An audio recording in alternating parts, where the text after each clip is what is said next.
ഈ ചാപ്റ്ററിന്റെ last portion ചെറിയൊരു portion എന്ന് എടുക്കാളൂ കേട്ടോ.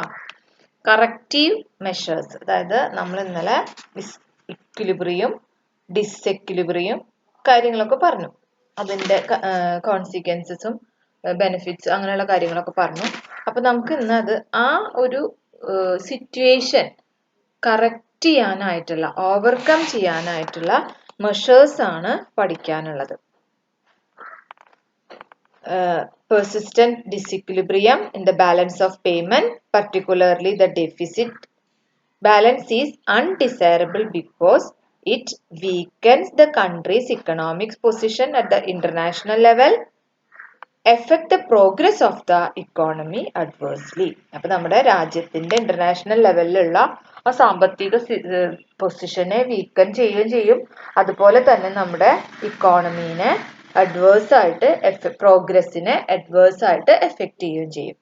ഇറ്റ് മസ്റ്റ് ബി, ഇത് നമുക്ക് ഒരു പരിധി വരെ നിയന്ത്രിക്കാനായിട്ട് അല്ലെങ്കിൽ ക്യൂർ ചെയ്യാനായിട്ട് സാധിക്കും. There are many methods to correct the disequilibrium in the balance of payment. The important measures are, first one, trade policy measures.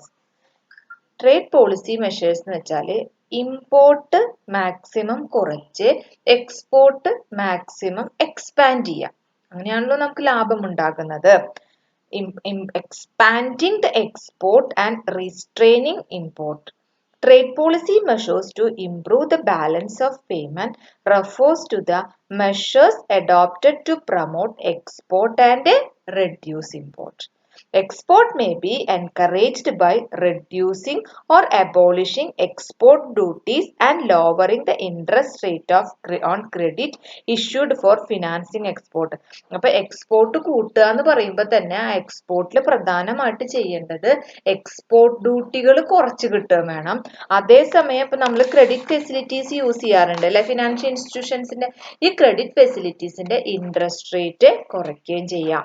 Export are also encouraged by granting subsidies to manufacturers and exporters.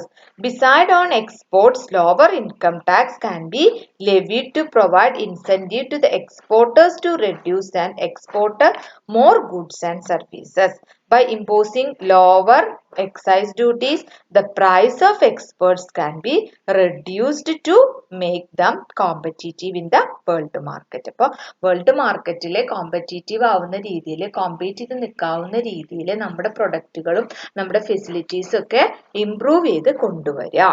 രണ്ടാമത്തെ, expenditure reducing policies. ഈ expenditure reducing policy എന്ന് പറയുന്നത് the important way to reduce the import may thereby reduce the deficit in the balance of payment is to adopt monetary and fiscal policy that aims at reducing aggregate expenditure in the economy. The two important tools of reducing aggregate expenditure uses are the tight monetary policy and a contractionary fiscal policy. Tight monetary policy എന്ന് വെച്ചാൽ raising the cost of bank credit and restricting the availability of credit. Raising bank rate, discouraging businessmen to borrow for investment and consumers to borrow for buying durable consumer goods. Contractionary fiscal policy എന്ന് വെച്ചാൽ fall in domestic price or lower rate of inflation will induce people to buy domestic product rather than the imported product. അപ്പോൾ രണ്ട് പോയിന്റിൽ പ്രധാനമായിട്ട് പറയുന്നത് നമ്മൾ import കുറയ്ക്കുന്നതിന് വേണ്ടിയിട്ട് ഡൊമസ്റ്റിക് പ്രൊഡക്റ്റ് ധാരാളം ഉപയോഗിക്കുന്ന ഒരു രീതിയിലേക്ക് കാര്യങ്ങൾ കൊണ്ടുവരിക. Lower domestic price or lower rate of inflation will stimulate export. Fall in import and rise in export will help to reduce the deficit in balance of payment. Expenditure switching policy ആണ് മൂന്നാമത്തെ policy. Expenditure reducing പോളിസിയിലെ രണ്ട് കാര്യങ്ങളാണ് നമ്മൾ പറഞ്ഞത്. ഇനി expenditure switching policy. Expenditure switching policies work through the change in relative price. Price of import are increased by making domestic produced goods relatively cheaper. The important form of expenditure switching policy is the reduction in foreign exchange rate of the national currency. Namely, devaluation ഉണ്ടാവുക.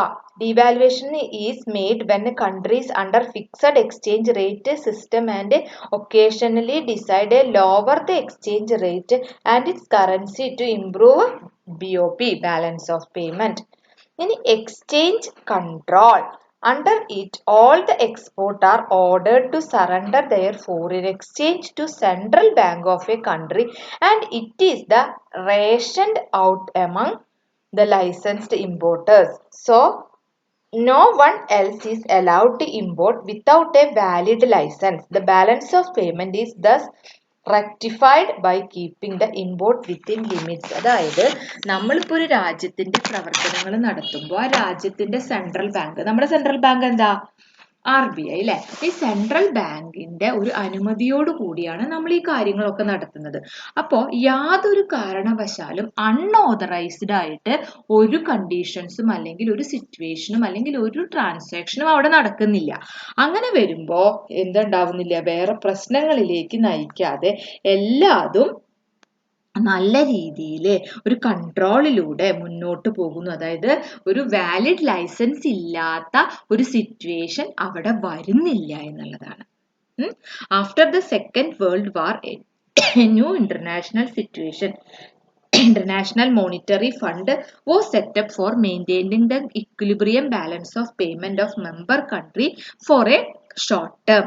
Member countries borrow for its short period and maintain equilibrium of balance of payment. നമ്മൾ IMFന്റെ world ബാങ്കിന്റെ ഒക്കെ setup നമ്മൾ ഒരു സെറ്റപ്പിലൂടെ ആ രീതിയിലേക്ക് കാര്യങ്ങൾ പോയിട്ട് അവരുടെ ഒരു അധീനതയിൽ നമ്മൾ പ്രവർത്തിക്കുമ്പോൾ തന്നെ കാര്യങ്ങൾക്ക് ഒരു വ്യക്തത ഉണ്ടാവുകയും അവരുടേതായ രീതിയിലുള്ള പ്രൊട്ടക്ഷൻ ഉണ്ടാവുകയും ഈ ബാലൻസ് ഓഫ് പേയ്മെന്റ് നിലനിർത്താൻ സാധിക്കുകയും ചെയ്യുന്നു. Okay, IMF also advise member country how to correct fundamental disequilibrium in the balance of payment when it does arise. അതുകൊണ്ട് തന്നെ ഈ IMF ഒക്കെ അതുപോലെ ഇതുപോലെയുള്ള മെമ്പർ കൺട്രീസ് അതുപോലെ നമുക്കൊരു ഫിക്സഡ് ചട്ടക്കൂട് ഉണ്ടാകുമ്പോൾ തന്നെ അവർ നമ്മളെ പ്രൊട്ടക്ട് ചെയ്യും. അവർ പ്രൊട്ടക്ട് ചെയ്യാന്ന് പറഞ്ഞാൽ ഇങ്ങനെ ഒരു ഡിസിക്വിലിബ്രിയം ഉണ്ടാകുന്ന സാഹചര്യത്തിൽ ആ സാഹചര്യത്തെ എങ്ങനെ ഓവർകം ചെയ്യാൻ പറ്റും എന്നുള്ളൊരു സിറ്റുവേഷൻ അവർ നമുക്ക് പ്രൊവൈഡ് ചെയ്യും. അപ്പോൾ അതുകൊണ്ട് തന്നെയാണ് പറയുന്നത് നമ്മൾ ഒരു വ്യക്തമായ ഒരു ചട്ടക്കൂടിനുള്ളിൽ നിന്നുകൊണ്ട് വേണം പ്രവർത്തിക്കാൻ എന്നുള്ളത്. The IMF provide a mechanism by which change in the rate of foreign exchange can be made in orderly fashion.